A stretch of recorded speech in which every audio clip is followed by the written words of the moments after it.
Hiking is currently the most popular outdoor activity today, with more and more people hopping on the hiking trails since the pandemic, which makes a certain kind of sense. Pretty easy to keep 6 feet away from someone hiking in the woods.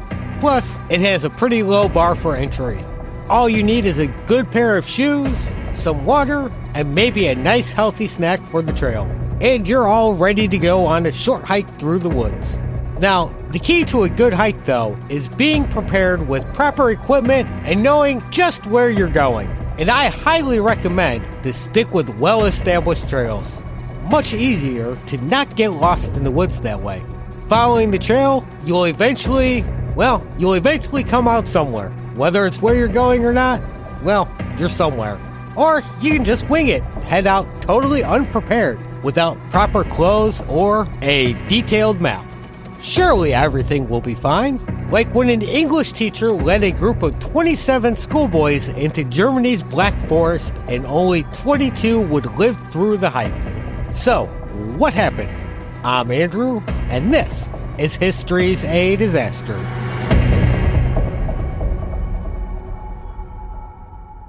Tonight, we're trekking through the woods of the English Calamity, a hike through the woods that ended in disaster for a group of schoolboys and a propaganda win for the fledgling Nazi regime.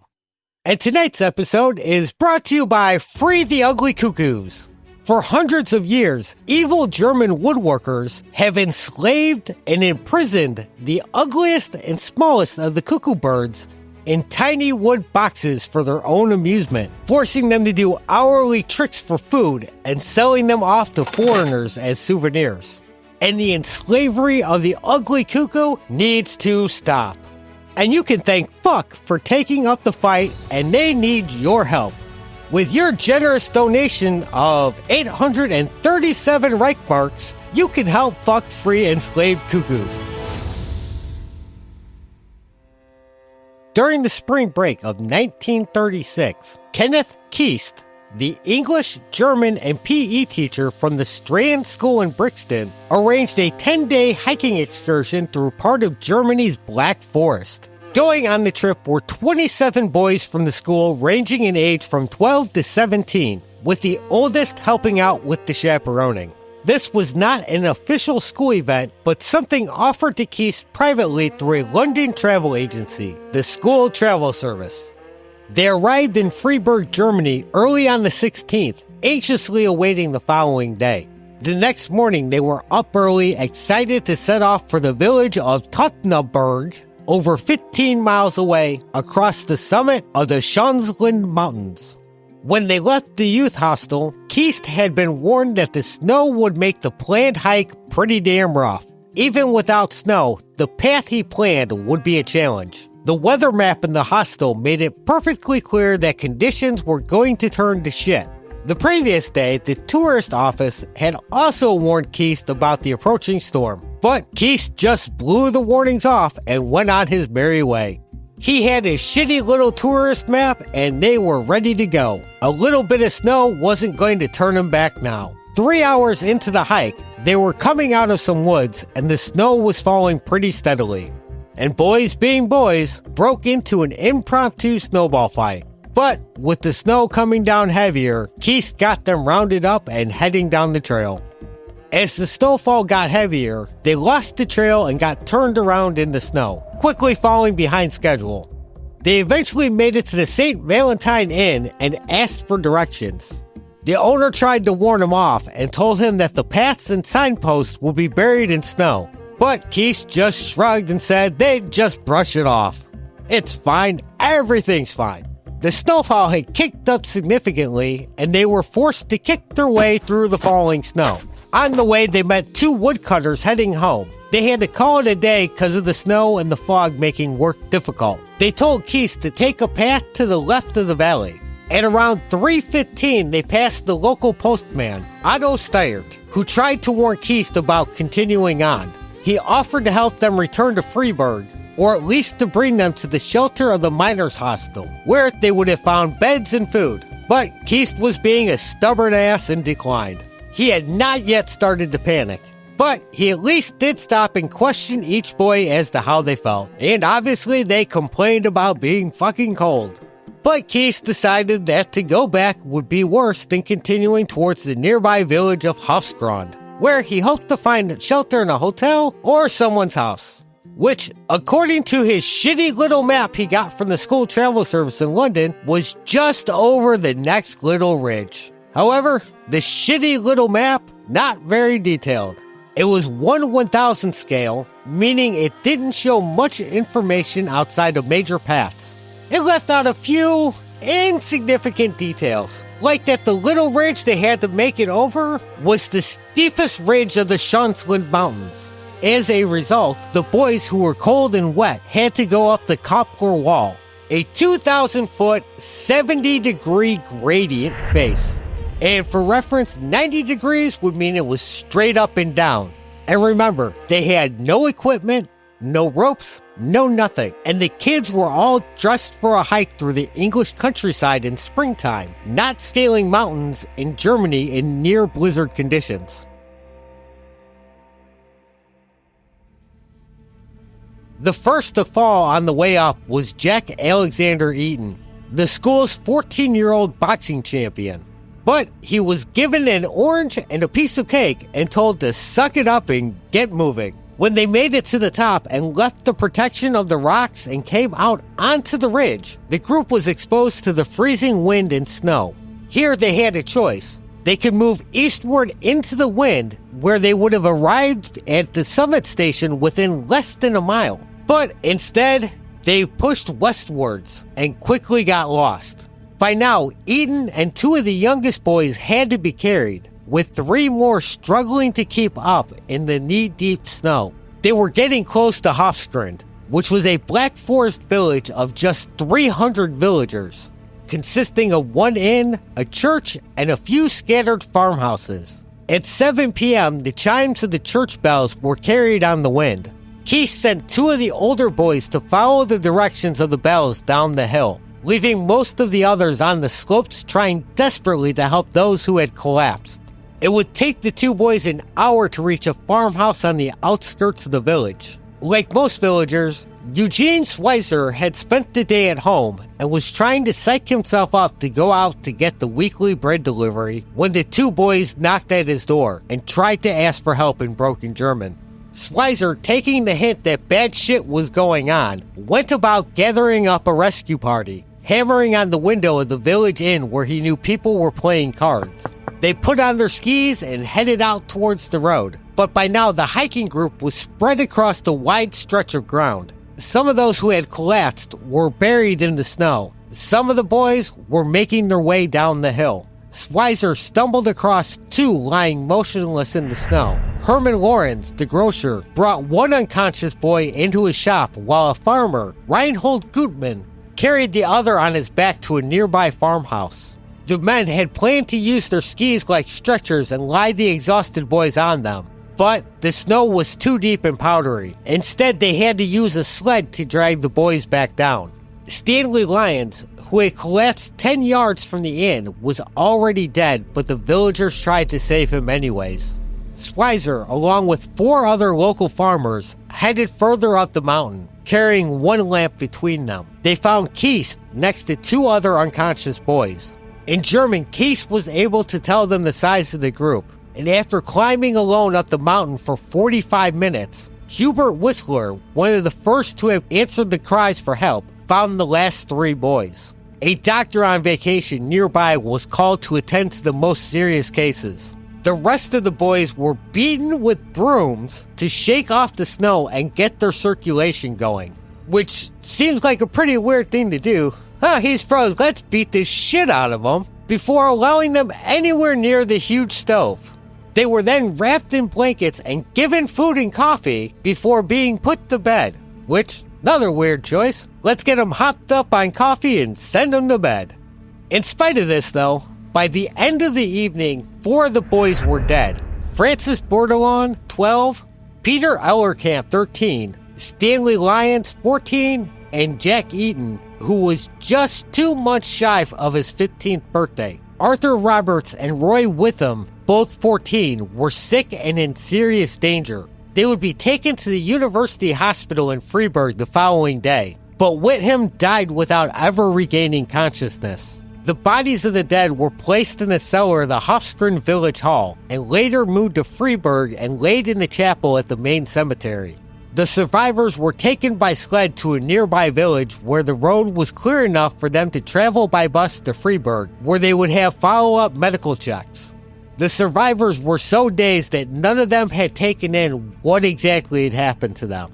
They were unable to understand until 2 days later that 5 of their friends were dead and 1 was fighting for his life.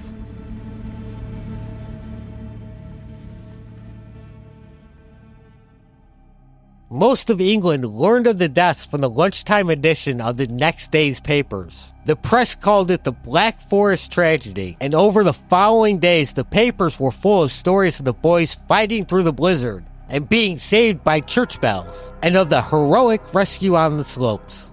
And of course, the Nazis thought they could cash in on the tragedy and turn it into some great propaganda. Baldur von Schirach, the leader of the Hitler Youth Movement, telegraphed Britain's ambassador to Germany, informing him that a wreath from the German youth would be placed on each of the boys' coffins to signal their heartfelt and deep sympathy, and that a group of Hitler youth from the region would stand guard over them until transport to their homeland could be arranged. Newspapers in Germany and Britain featured pictures on their front pages of uniformed Freiburg Hitler Youth members keeping a watch over the coffins at the city's cemetery against a backdrop of swastikas alongside Union Jacks. Thousands of Freiburgers came to pay their respects in the presence of Keist, 7 of the older boys, and British diplomats. Friedhelm Kemper, the local Hitler youth leader, gave a speech in which he talked of the will of understanding and peace between the German and English comrades. 15 of the younger boys had meanwhile been left in the care of older Hitler youth members who kept them occupied with a game of football and a ride on the local bus. That Monday, being Hitler's birthday, offered another opportunity for a parade. Local dignitaries paraded to the main railway station. An honor guard, 100 strong, was formed by the various units of the Hitler Youth, along with its female equivalent, because obviously there's a girl's equivalent. Brainwashing isn't just for boys, you know. The Union of German Girls, as well as hundreds of Freiburg school children who lined the route and watched as the coffins were loaded onto a train. The surviving boys, who climbed aboard 2 separate trains, were accompanied by 20 members of the Hitler Youth as it made its way through Germany and up to the border. And by now, the Hitler Youth were being credited with helping in the rescue, despite, not being in any way involved. Die Volksjugend, the Baden branch of the Hitler Youth's newspaper, praised them for their part in the rescue. A press release issued by the Reich's Youth Press Service stated the dead had fallen in battle so as to further the open, honest friendship between nations. The Lord Mayor of Freiburg, Franz Kerber, went so far as to write to the father of one of the deceased that the boys had been sacrificed so as to become standard bearers for the important aspects of understanding between our 2 great nations. Freiburg, despite not being a hotspot of Nazi activity, played along for its own benefit. Local officials felt that the disaster could harm the tourism industry in the Black Forest region, which was extremely popular with British tourists and in particular school parties. The campaign also caught the attention of many Germans, thousands of whom lined the 330-mile stretch from Frankfurt to the Belgian border to pay their respects. Many of them came out to see the English boys and throw candy at them as they drove by in the train. Several of their parents wrote personal letters to Hitler, thanking him for the grand send-off and for the German State Railways waiving of the 60-pound fee each family would have been charged for the shipping of their sons' coffins. The families waiting in London were informed by telegram on April 21st that their boys would arrive at Victoria Station at 4:20 that afternoon. The day after they arrived home, a special railway car that had been adapted to resemble a small chapel and attached to the mail train from Harwich arrived in London at 8 o'clock in the morning. It contained the bodies of the dead boys in coffins of black forest timber from the very woods in which they perished. As one reporter put it, they were met by relatives and friends, as well as officials from the education department, all standing with their hats in hand on the platform of the Liverpool street station. When the car door was opened, the boys' parents stepped inside to see the coffins of their sons draped with Union Jacks, each bearing a white slip of paper with their names on it. The platform was carpeted with floral tributes, including huge evergreen and pine cone wreaths from the Black Forest, tied with scarlet and white ribbons and bearing the swastika with the inscription, "To our English comrades," along with wreaths from Adolf Hitler and the British ambassador. Keist remained in Germany for several more days as a guest of the Hitler Youth, and he was definitely not trying to hide in Germany a few more days for the heat to die down. A daily paper ran a picture of him in an open-top car dressed in a cloth cap and scarf out for a drive in Freiburg with the local leader of the Hitler Youth and a representative of the Gestapo. He addressed his thanks to the Hofsgrundner in a letter published in a German newspaper stating, "We can never forget the superhuman efforts of the people of Hofsgrund who did everything to bring us to safety. All this has brought nearer to us the country which previously had been estranged." Once he finally did return to London, Keist escaped reporters outside his parents' home, because obviously this loser still lived at home, by heading to Bournemouth, where he met up with another teacher and love interest, Mary Beaumont Med.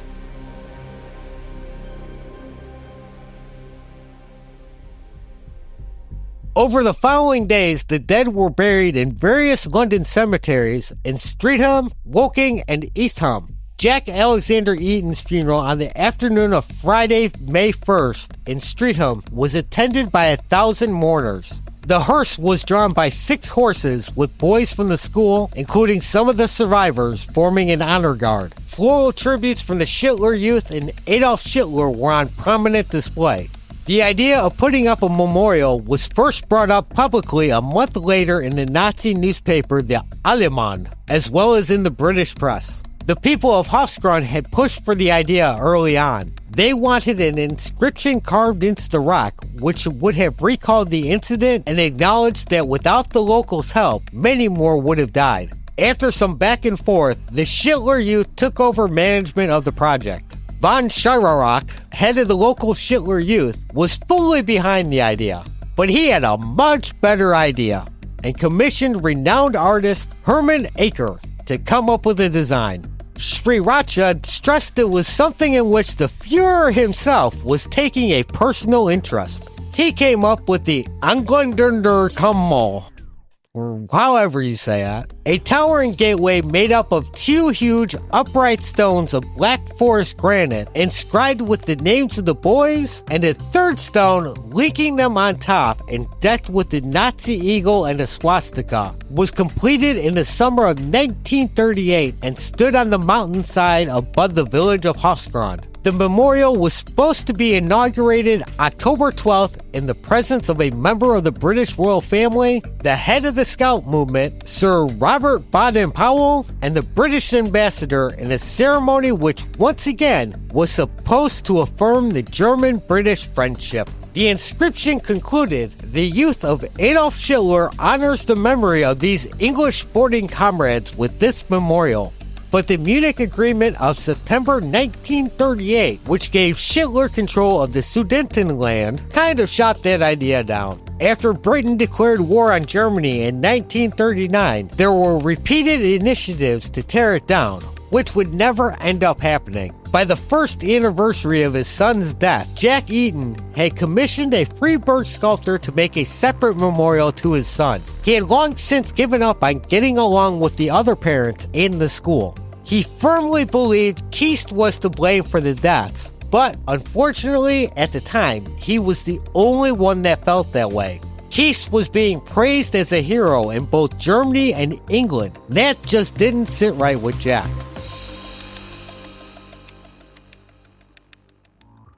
The memorial, a simple gray Black Forest granite cross resembling a gravestone and paid for by the villagers, was unveiled by Eaton on Whit Sunday 1937 in the presence of the locals. It sits on the hillside on the spot where Jack Ellerkamp and Lyons died. The sculpture is around 1,500 feet away from the main monument and just a fraction of its size. Eaton had wanted the inscription to conclude with the line, "Their teacher failed them in the hour of trial." But the German authorities said, nope, you can't have that. So a blank spot shows where it would have been inserted.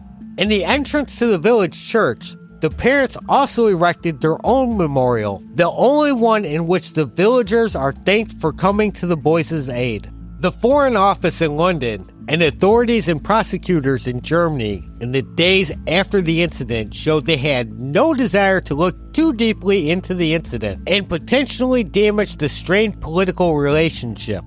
So, Eaton and local prosecutors were shit out of luck when it came to even investigating what exactly happened.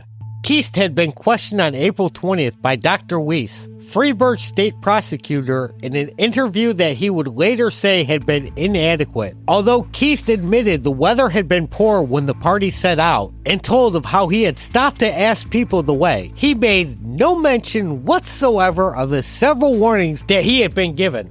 And I can't imagine why he would leave that little detail out. 10 days after the incident, on April 27th, Robert Smallbones, the British Consulate General in Frankfurt, wrote to the Foreign Office to say that he had certain doubts and misgivings about Keist's conduct on the hike and that they deserved to be raised. The disaster, he said, probably would have been avoided had Keist only gotten in touch in advance with the Schindler youth, who obviously would have been more than happy to accompany the group and help lead them safely out of the blizzard. He recommended that any future British school trips to the Black Forest should reach out to the movement. Smallbones also condemned the inadequate clothes the boys had been wearing. Yet all of his misgivings didn't get any traction with the Foreign Office. A letter from Sir Geoffrey Alchin outlined the extreme German sensitivities over the case. A French radio station had already accused the German authorities of being to blame, and the German government, he said, was pretty dead set on no official or citizen was to be held in any way culpable. In a decision that effectively put an end to any further investigation, he added that Anthony Eden, the foreign minister, had already written to the citizens of Hofsgrund and Freiburg to express the gratitude of the people of London, and was of the opinion that in these circumstances, no great importance, if any, should be attached to the present allegations against Mr. Keist.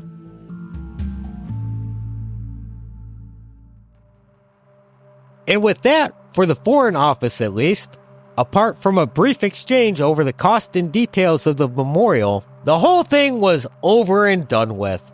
Not that anyone was really thrilled with the idea of an investigation other than Jack Eaton. The Strand School and the London County Council definitely didn't want anyone poking around and asking them awkward questions. So they threw in and publicly supported Keist in his version of events. At a special 2-day meeting held by the Education Committee at County Hall in May 1936, Eaton had fought with Keist and the Strand School's headmaster, Leonard Daw, as well as the older boys, who he accused of failing to help the younger ones. But the committee concluded that any charges of any improprieties against Keist were withdrawn. It gave vague recommendations that the arrangements for future tours should be most carefully and exhaustively reviewed, in the hopes of rendering impossible, so far as lies in human power, any recurrence of such a tragedy. But Keist's life would continue to be haunted for years to come by Jack Eaton. And the education authorities didn't quite let him off the hook so lightly. He would later write letters to Mary Beaumont Med, relaying details of his subsequent dispute with the LCC's education officer, which would suggest that behind closed doors, his actions were viewed far more critically than anyone ever admitted either to the parents or to the public. Keist wrote of how he had been summoned and quite bluntly told that he should not attempt to go ahead with a school skiing trip to Austria. This decision came about following threats made to the school by Eaton, who had confronted Keist at the school gates and told him he would not allow the Austria trip to go ahead. Keist was forced to write to all the parents and tell them that the trip was off. The defeat left him feeling utterly finished and aimless. It makes me wonder how I shall stand up to the next war if it does come, Keist confided in Med. I feel that I and the school and the LCC are completely governed by the man, just as the national government seemed under the thraldom of Mussolini's gangsterdom a year ago. This guy's a bit melodramatic. In addition to stalking Keist at the school, Eaton had begun pestering him at his parents' house. It became so bad that Keist was close to filing a criminal complaint. He was quoted as saying, "If I should be accosted by Eaton this weekend, I shall almost certainly assault him, and I believe if I murdered him, it really would be the best end to this miserable business." Yeah, okay, buddy. Eaton's rage was pushing him a bit off the deep end. Peter Tyerman, a student of the Strand School, was approached by him on a street near the school and asked, how dare he wear the uniform of the school which killed his son?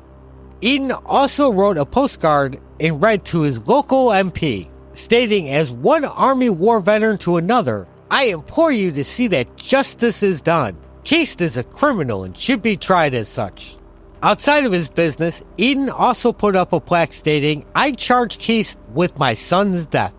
On what would have been his son's 16th birthday, Eaton, wearing a black armband, appeared at the Southwestern Police Court where he was bound over for abusive words and behavior, including leaving wreaths on Keith's doorstep and standing outside it shouting, my son has been murdered. The courts heard how the Eatons had moved from their Clapham Park house after their son's death because it was too full of memories. They also wanted to be closer to Streatham Park Cemetery where the boy was buried. Their new home in crown-laden gardens was turned into a shrine to their son, full of his trophies and pictures of him in his cricket gear and boxing gear. 2 years after Jack's death, they would have a daughter named Jacqueline, but Eaton's hope of seeing a public inquiry into the incident were never fulfilled, and his pledge that he would die fighting this destroyed his sanity. He would later die in a psychiatric hospital. Keist eventually switched schools, moving to Badales in 1939, and later to Frensham Heights, where he served as headmaster. All of his former schools say they have no record of him beyond his name and length of service. He would go on to die in 1971.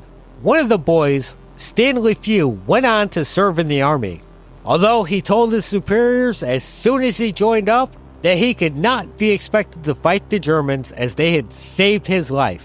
So, they sent him to fight in Asia instead. And that was the Black Forest hiking disaster. Thanks for listening.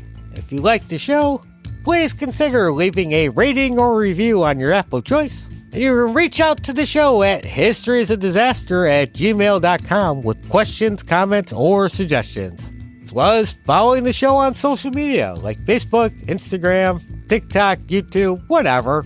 And share the episode. Your friends will love it. And go for a hike. Take a penguin. They like hikes. Chase that dream. Live for today, because tomorrow is never guaranteed. Thanks and goodbye.